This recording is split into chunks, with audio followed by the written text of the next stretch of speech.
Hello, welcome back to Who's Your Caddy? I'm your host, Kelly Singh, and we are a haven for all of you fellow golf nerds and possible degenerates. It is another wonderful week for golf, and it's not the Masters by any means. It's not even RBC Heritage. This week, we are going to zig while everybody else zags and talk about Corales Puntacana, which kicks off this Thursday, April 18th. So, why don't we talk about it?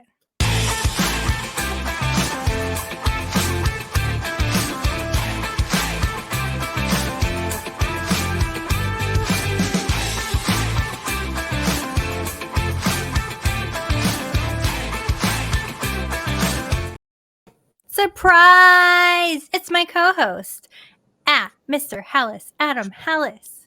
Hey. Hey. You called the winner last week. Congratulations. Yeah, I don't think it was that hard, though. I think I know. That's true. I do appreciate the pat on the back and the cheers and the streamers. But I don't think it's Scotty Scheffler. It's going to be a hard pick at all. Although, it was fun to watch. I think overall we did well. Mm-hmm. Even though on individual scorecards, it did not go well. Only 8 people were under par.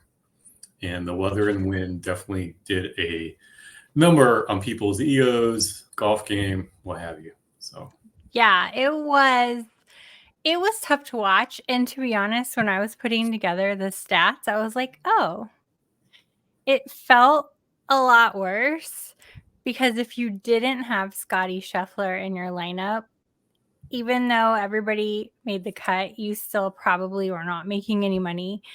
We had 13 of 15 picks make the cut, which is amazeballs by any other standard. yeah. But like you mentioned, there weren't that many people over par. We had Fleetwood or under par. We had Fleetwood tie for third, Schauffel's tie for 8th, Fitzy, Neiman, Rory, all tying for 22nd. Hovland and Spieth were the only 2 of our picks who didn't make the cut. But what made me the saddest was my very favorite pick, Shane Lowry. Man, did he play like garbage. Despite making the cut, he was my favorite and destroyed my lineups. Yeah, on paper, he would like this course, right? He's a second shot enthusiast. It was great around the greens. It just didn't bring it. And like there's some other variables, like Bryson being a round 1 leader. Hasn't happened since 2019.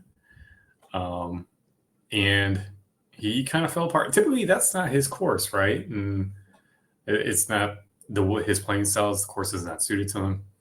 The golfers that we did pick for a while, I was sweating. I was like, oh, God. But their course history, like Neiman, Fitzy, and a couple other people I had on there, all did okay. And like I had Ludwig Aberg and my pool for the lineups, and so that was looking pretty good. And then Scotty just blew him away.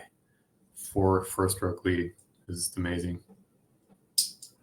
Yeah, I really enjoyed some of these first time players, watching them out there holding their own, and one amateur even made the cut, which was pretty exciting for that dude. He got to play with Tiger Woods, who wasn't faring so well. So it ended up on that last day, he's paired up with Tiger Woods and ended up having like a career day for himself, which actually happened to Homa. So I think there's something to be said about playing alongside a legend. Yeah, it was just like the levity of the tournament, right? So like, coming in with a mindset that this is the big one, right? The first one. And it's the one. So, the season starts off, the major season starts off in a big way. So I think, having that was definitely a good one. Looking at it, it was kind of weird watching Tiger play, and it was fun to watch him play. Mm-hmm. But when you have like a Vijay Singh, Olazabal, all doing slightly better than Tiger, and Tiger almost coming last. Granted, he made the cut. That's all he needed to do was make the cut. But he just did not fare well throughout the weekend. And maybe he was just doing it to put on a show, kind of like Babe Ruth in the waning years of his, time when he played for Baltimore real quick. Just kind of like doing a couple bat swings for the fans and jogging off the field. Yeah, that was a prop bet I placed just for him to make the cut. So I was happy with that. Well, let's talk about this week's tournament. It is our tournament of choice because we're not talking about the RBC Heritage like everyone else is. We're talking about Corales Puntacana. And we're going to see some names that we don't see very often, if at all. So why don't you give us a bit of a rundown of the tournament this week? Yeah, certainly. So I said it last year, and I'll say it again this year. It's a get to know your minor league golfer this week. And as you mentioned, it is playing stepchild to the RBC, which has the major league players. This course is a resort style course, and really what we will focus on is 16, 17, and 18, which they call the El Coldo del Diablo, which is the Devil's Elbow. So hole 16, typically a par 4. This hole demands precision as golfers navigate around water hazards, strategically placed bunkers. The approach to the green can be challenging, especially when the wind picks up. And it's a coastal style course, so that wind is going to be big. The next one that we have up, obviously, is 17. And 17 is a par 3 that plays over the water to a well-guarded green. The backdrop of the ocean makes it not only a nice little camera angle for you guys out there watching on TV, if it's on TV, but also quite intimidating as any misjudged shot can easily find the water or go over. And then finally, rounding out the elbow is the par 4, running along the edge of the rocky coastline, similar to that of Pebble Beach. So directly facing the Caribbean Sea, the fairway is narrow, and it narrows as it approaches the green. It's which is perched again close to the edge of the ocean. So with all this natural beauty, it's not going to be a birdie fest like we've sometimes see at these resort courses. I would say the cut's going to be around even, and to be honest, with so many people playing, it might be +1. So yeah, that's a little bit about the course. I'm actually perfectly okay with that because let's not have a birdie fest.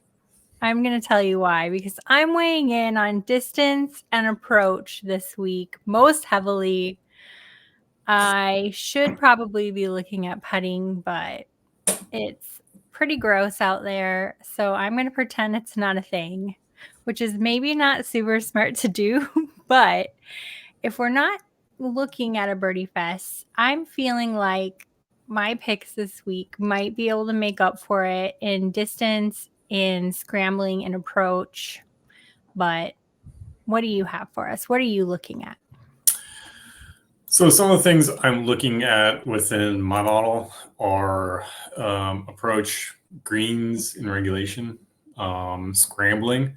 Since there's bunkers, a little bit of water, I want somebody that's able to scramble, and fairways gained. Now, granted, it's a resort style course, so like the accuracy here on driving accuracy is much higher than it is at a typical event. But I want somebody that's able to have a good drive, right? It is not going to be too wayward, which is fine, but it's always hard on the approach, right? So it can be a second shot course.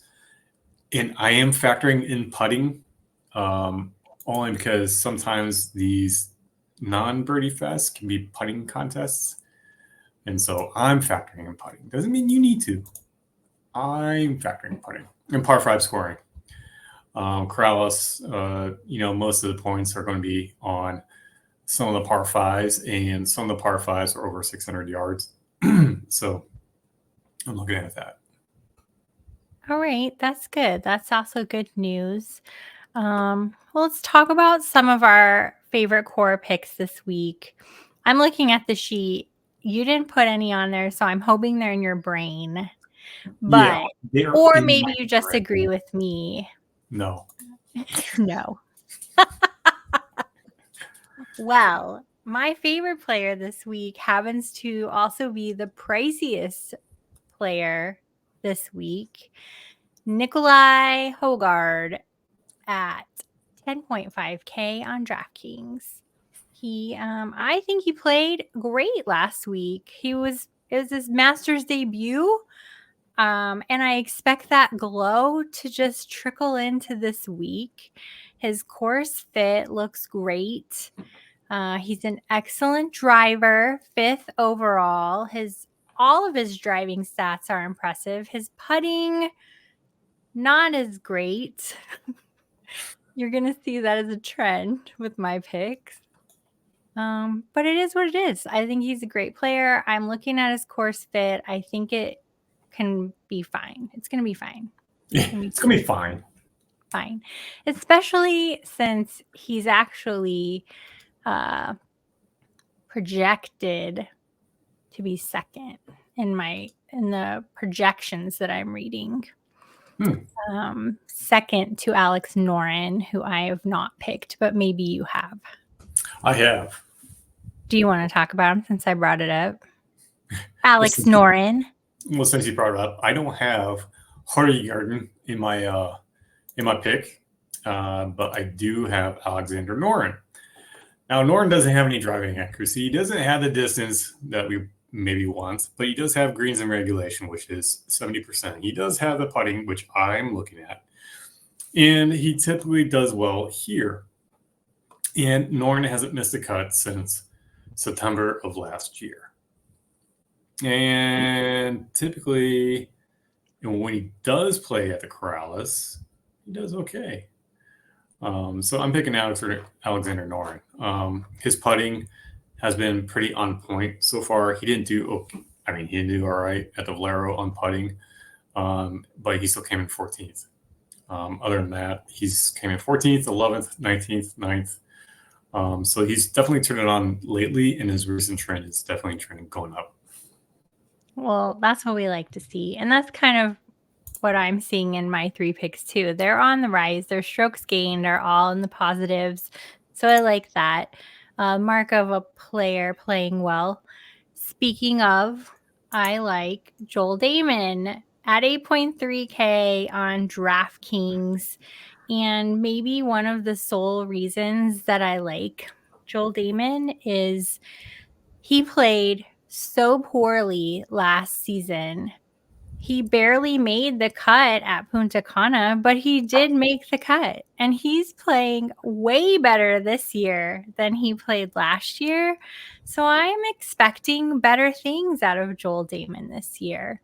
He is not the longest off the tee, but he is currently ranked 28th in strokes gained off the tee. So there's some positivity, a bright spot. Yeah, I think he's fairly priced. So I like Joel Damon. And the third one I'm going to throw out there, I kind of wish I would have talked about KH Lee in depth, but I'm going to talk about Joseph Bramlett, 7.1K. I think this is a great value. This guy is a bomber, very long off the tee. And despite not playing in this particular tournament over the last 2 years, he did tie for 13th in 2021. His strokes gained are on the rise, even in putting, despite his putting giving me some concern. He is an excellent scrambler, and this is a fun stat.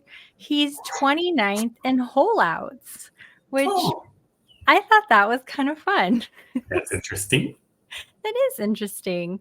So those are my 3 guys that I really like this week, especially Hogarden. I call him Hogarden because it makes me think of that beer, Hogarden. Me too.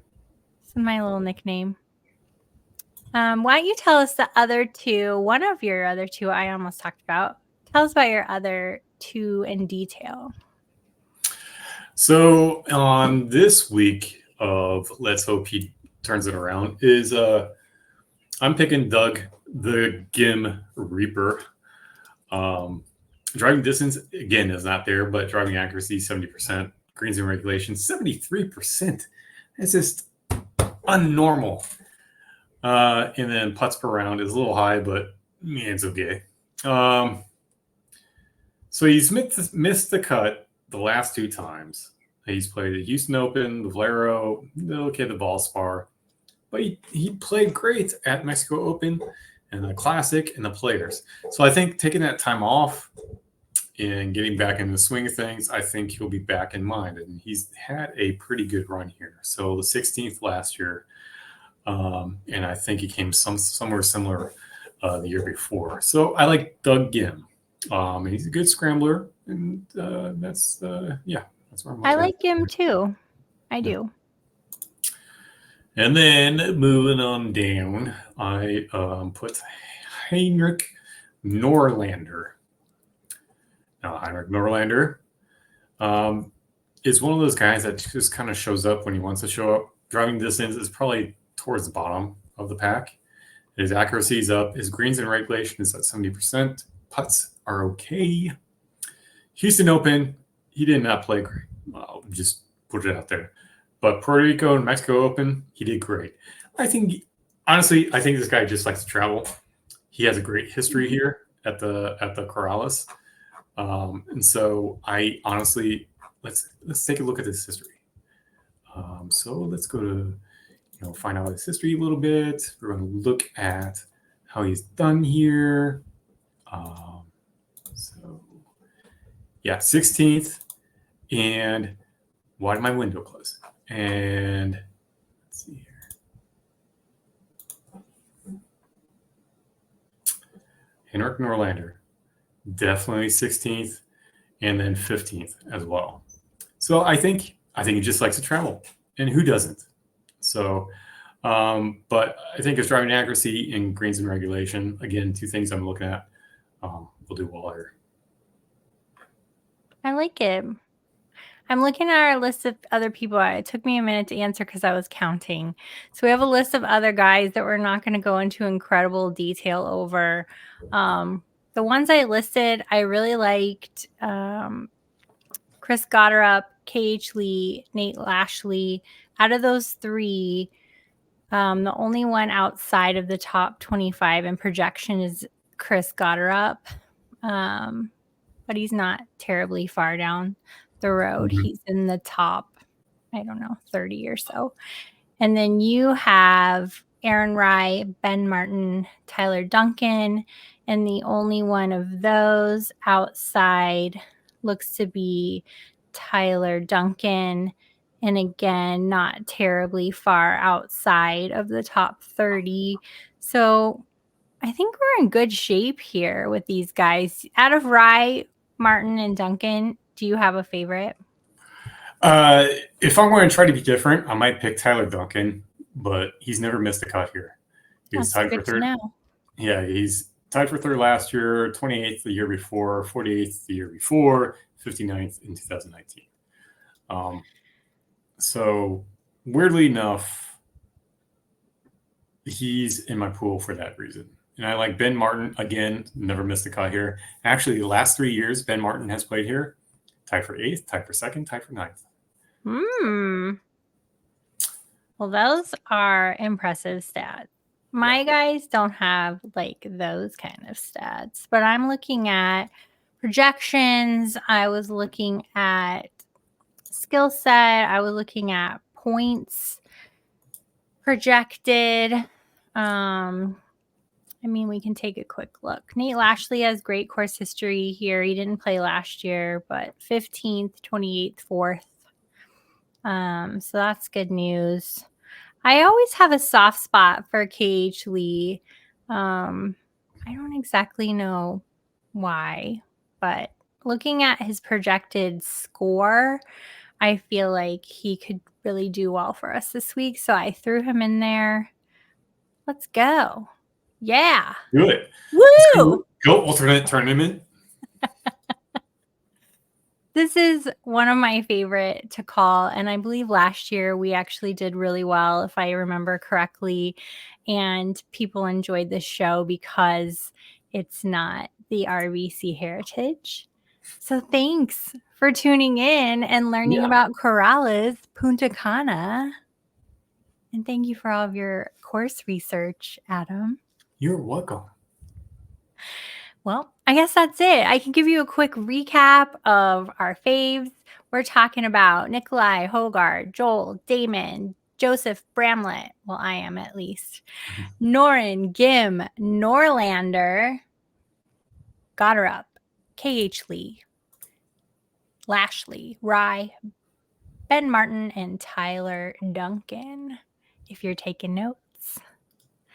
So, I don't know. Have a great week. Do you have anything else to add? Nope, that was it. All right. Bye. Bye.